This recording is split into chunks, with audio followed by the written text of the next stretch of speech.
नमस्कार, मी डॉक्टर प्राजक्ता रवी भड Ayurveda for healthy living या यूट्यूब चॅनलमध्ये तुमच्या सगळ्यांचं स्वागत करते।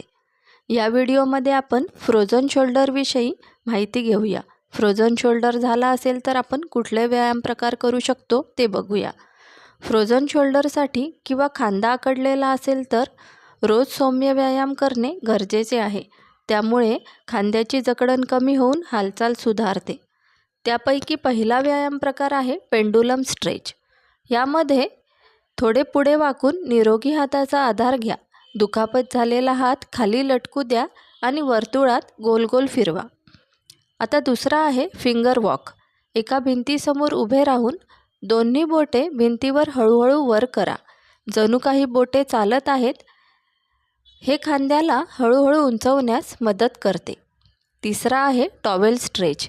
एका टॉवेलची एक बाजू पाठीमागे धरा आणि दुसरी बाजू सरळ हाताने वर खाली करा। त्यामुळे खांद्याची जकडण कमी होण्यास मदत होते आणि जखडलेला खांदा दुखणे कमी होते।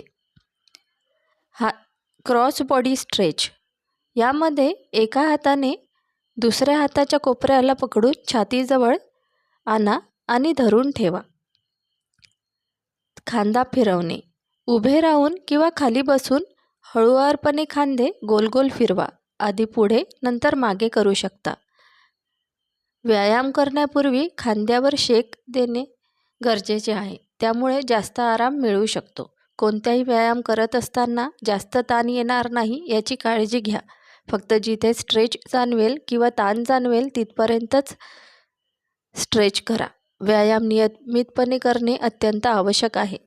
व्यायाम करण्यापूर्वी डॉक्टरांचा सल्ला नक्की घ्या आणि त्यांच्या देखरेखीखाली आधी हे सगळे व्यायाम प्रकार शिकून घ्या आणि मगच घरी करा।